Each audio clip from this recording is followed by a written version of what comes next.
There are some of you listening who have walked through the fire, not once, but again and again. You were pressed, you were crushed, and you wondered if God had turned his face away. But hear me, if you endured, it was not because of your strength, but because of his sustaining hand. You were not abandoned, you were being refined. The test was not to destroy you, but to prove what only God could place in you. And now, child of God, something is shifting. Not because you are worthy, but because he is faithful. You passed the test, not by merit, but by mercy. And now comes the blessing. Not a blessing of ease or indulgence, but of kingdom purpose, of holy assignment, of eternal impact. This is a prophetic word for the chosen ones, those who were not just tested, but trusted.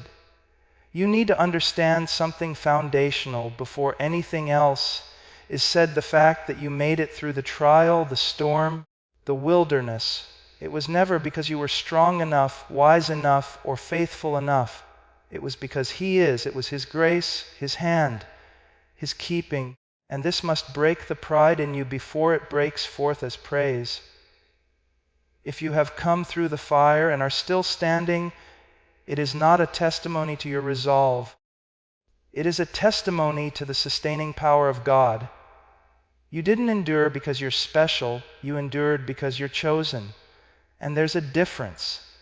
One points to you. The other points to him. He didn't choose you because you were able. He chose you because he would be glorified by sustaining someone who wasn't. He takes weak vessels, fragile clay jars, and he fills them with his power, so that when the battle is won, there's no confusion about where the victory came from. That's why Paul said, "We have this treasure in jars of clay to show that the surpassing power belongs to God and not to us."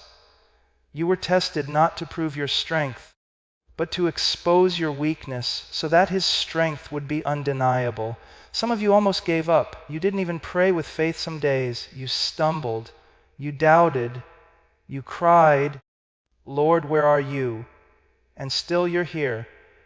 Not because you were consistent, but because he was. Not because you never failed, but because he never left. That's grace. That's unmerited favor. That's the shepherd going after the one who wandered. That's the potter refusing to throw away the marred vessel. That's God, not letting go of what he started, because he is faithful to complete it. Don't let the enemy lie to you and say you passed the test because you figured it out. That would make the coming blessing about you. No, the test was passed because God upheld you through it. Like Peter on the water, your eyes wandered, you began to sink, but he reached out and pulled you up. He didn't rebuke you for drowning. He saved you while you were drowning. That's how you passed the test.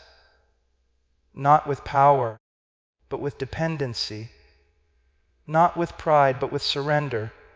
And this is how you must walk into the blessing, with the same heart of humility that carried you through the trial. You did not climb your way out of the pit, you were lifted out. You didn't part the sea. You walked through it while the Lord held back the waves. So as the blessing comes, don't lose sight of how you got here. If you do, the blessing will become a snare. But if you remember that it was always his grace, then the blessing will be a platform to glorify him even more. God doesn't bring you through just to make you feel good about yourself. He brings you through so that you might know him, so that the roots of your confidence would go deep into his character, not your capability. He teaches you that your strength is insufficient, so that you would stop trying to live in your own power. The test exposed what was in your heart, but more importantly, it revealed what was in his heart: mercy, patience, covenant love. That's the God who carried you.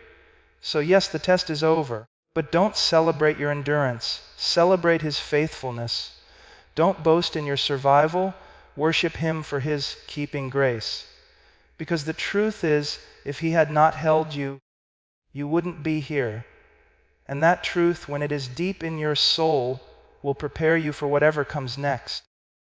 Because the same grace that carried you through the test is the same grace that will sustain you in the blessing. You didn't pass because you're strong. You passed because He never stopped being God. The test was never about punishment. You must settle this in your spirit. God is not out to break His children for the sake of pain. He is not cruel. He is not a distant taskmaster seeking to exact vengeance. That idea must be crushed under the weight of truth. What you walked through was not divine anger. It was divine refinement. You weren't being destroyed. You were being purified. The fire didn't come to burn you up. It came to burn away what couldn't remain. Some of you have misinterpreted the season you just came through. You thought God was against you, when in fact He was for you in the deepest, most loving way. You assumed the silence was abandonment, but it was actually the sacred stillness of a surgeon at work. When a skilled handsman is operating, he doesn't shout, he works in quiet precision. That dark season where it felt like the heavens were closed, that was where He was cutting away what you didn't even know was killing you. He was removing pride, exposing idols, testing your loyalties, and making your heart His alone. The pain was real, but it had purpose. The loss, the isolation, the confusion, it all served something eternal. It stripped you down until you had nothing left but Him. And that's exactly where He wanted you, not because He delights in your weakness, but because He delights in forming Christ in you. You were tested not so that you would suffer aimlessly, but so that you would be conformed to the image of the Son. That's the goal. Not comfort, not applause, not earthly success. Christ-likeness, obedience, a heart that beats in rhythm with His. You see, God is not interested in surface, level surrender. He's not satisfied with shallow confessions and outward appearances. He's after depth, and depth often comes through pressure. Diamonds are not made in the sunshine. They are formed under intense weight. Oil only flows when the olive is crushed. Pure gold only emerges when the dross is burned away. And in the same way, the test you endured was never about harming you. It was about revealing you and then transforming you. Many cried out during the process, "Lord, what did I do wrong?" But the question was never about wrong. It was about what God wanted to make right. He wasn't punishing you for sin. He was preparing you for stewardship. He wasn't rejecting you. He was refining you. Because He loves you too much to leave impurities untouched. He loves you too much to let you carry unresolved pride or bitterness into the next season. So He allows the pressure. He allows the tears. He permits the fire, not out of wrath, but out of wisdom. Some of you are now emerging from that season, not realizing how much lighter you are. You're freer than you were. You're quieter but deeper. You've lost things, yes, but what you've gained is worth far more. You gained a faith that isn't shaken by circumstances. You gained discernment to separate the real from the fake. You gained a hunger for God that success could never give you. And most of all, you gained intimacy because you found Him in the furnace, not outside of it. So no, that wasn't punishment. That was preparation. God was preparing you for what He has prepared for you. He was making sure that when the blessing comes, it doesn't break you. He was ensuring that when the platform is raised, your character can hold the weight. He wasn't trying to hurt you. He was anchoring you. And now, as you step out of the test and into the next chapter, let the memory of the fire remind you of His mercy. Because it was mercy that allowed the test, and it is mercy that now brings the blessing. There are seasons in life when everything seems hidden, your progress, your purpose, even your prayers. It's as if no one sees, no one understands, and perhaps even God is silent. In those moments, you feel like your obedience is unseen, your tears go unnoticed, and your sacrifices are forgotten.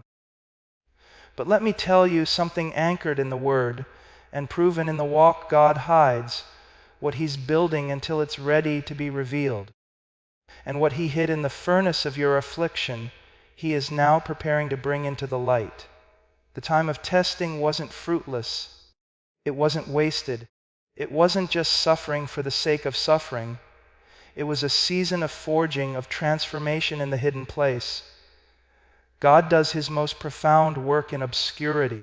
Think of Moses in the wilderness, David in the sheep fields, Joseph in the prison, or Jesus in the carpenter's shop. There was a hidden place, a place of shaping, before there was ever a public appointment. Why? Because what is revealed too soon will collapse under the weight of exposure, but what is hidden until it's matured will stand. In the trial you were formed. In the pain, something eternal was planted deep inside you. Faith was fortified. Character was carved. Pride was purged. Your roots grew deeper when the fruit could not yet be seen. The test was not just to prove you. It was to prepare you. And now comes the time of unveiling. Not so that you would be exalted, but so that God would be glorified through the vessel he has prepared. Understand this, the blessing is not a reward for survival. It is the natural consequence of being aligned with God's process. And part of that process involves hiddenness. God doesn't put raw metal on display. He refines it first. He doesn't send soldiers into battle without training them in silence. What he builds in secret, he reveals with purpose. And now, what he formed in you during your most silent nights is about to be seen in broad daylight. Some of you have been crying out for years, Lord, when? You've served faithfully when no one clapped. You've prayed in the midnight hour with no recognition. You've given when you barely had anything left. And all along, you thought nothing was happening, but something was. You were growing. You were being positioned. Your faith was becoming unshakable. Your ears were being tuned to his voice. Your identity was being severed from the approval of man and rooted in the presence of God. And now comes the revealing, but it won't be flashy. It won't be about you. It won't elevate your ego.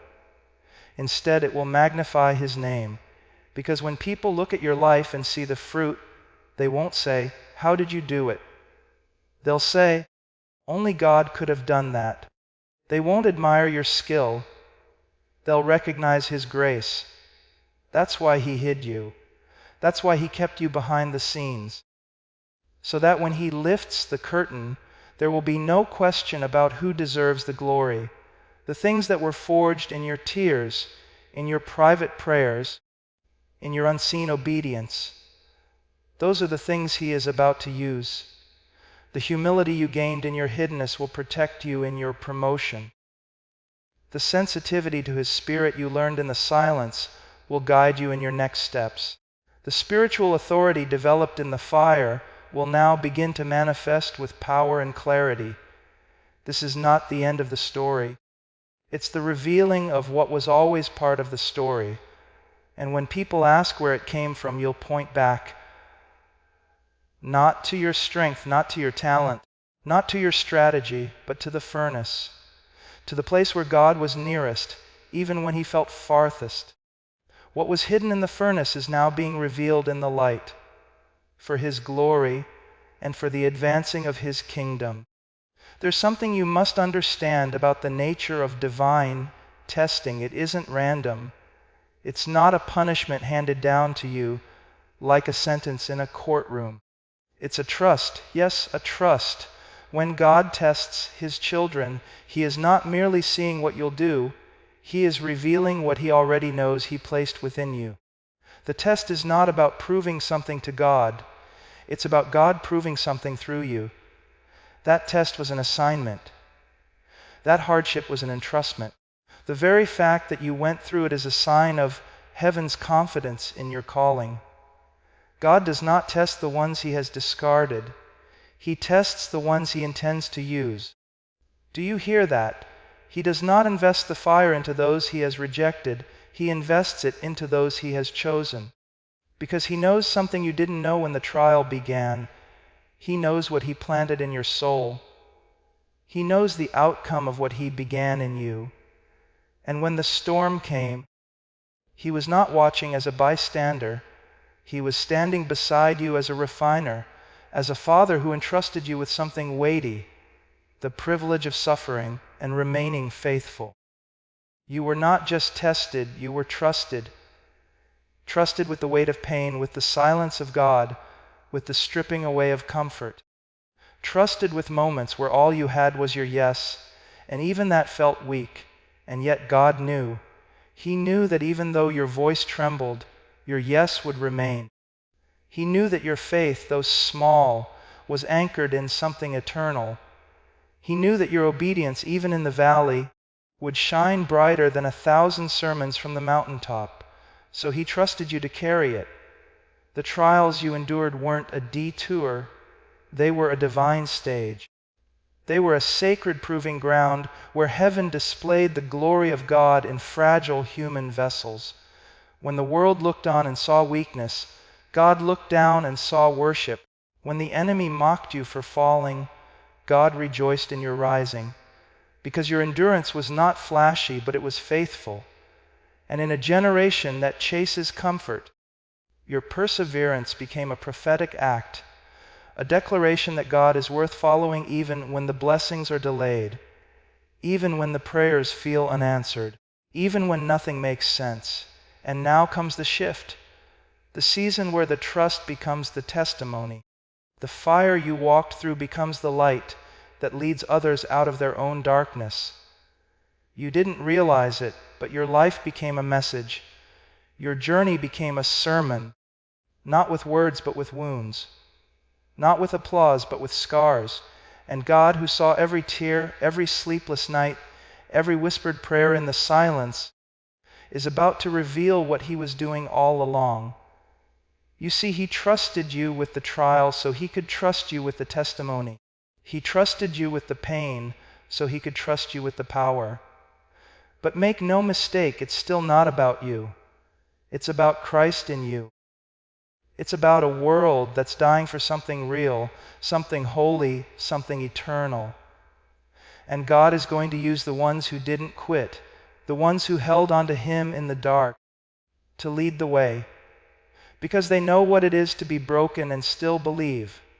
They know what it is to be empty and still worship. They know what it is to be trusted with the fire and not lose the faith. So take heart. The trial wasn't the end. It was the evidence. Evidence that God saw something in you. Evidence that He placed something holy within you.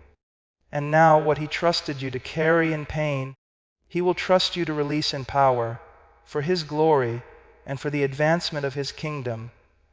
There is a sacred order in the kingdom of God that we must never forget. Obedience precedes blessing, but the blessing still belongs to the Lord. The moment we begin to believe that we have earned His favor, we walk dangerously close to pride. The blessing that is coming is real, it is near, and it is weighty, but it is not a trophy for your performance. It is a gift that flows from your alignment with God's heart.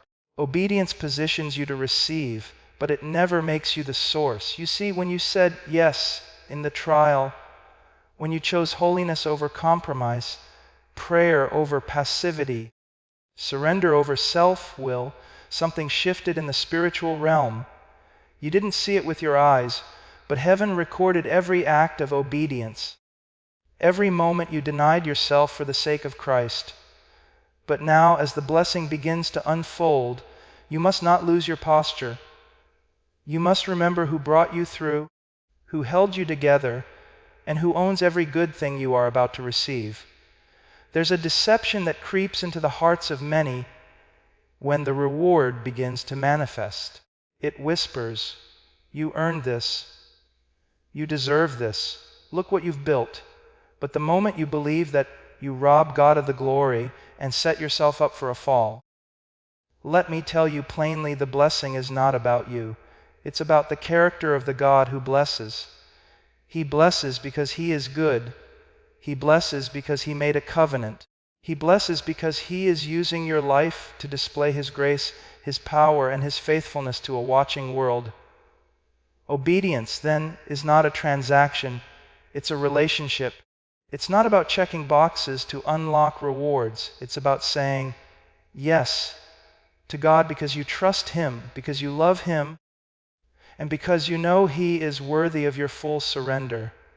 When you obey in secret, when you yield your will, when you carry your cross daily, you're not manipulating God into blessing you. You're simply positioning yourself to receive what He already desires to give. And when the blessing comes, and it will not look like the world's idea of success. It may not come with applause or platforms. It may come with greater responsibility, with deeper callings, with spiritual authority that the world cannot recognize. It may come with peace that surpasses understanding, or influence that advances the kingdom without drawing attention to you. Whatever form it takes, the blessing will serve a higher purpose, to glorify Jesus Christ and to make His name known. So walk carefully, stay low in heart. The same humility that carried you through the trial must guide you into the blessing. Don't touch the glory. Don't boast in what you've survived or achieved. Remember how many times you almost gave up. Remember how many nights you cried out for strength. That blessing you're stepping into, it was never yours to claim. It was always His to give.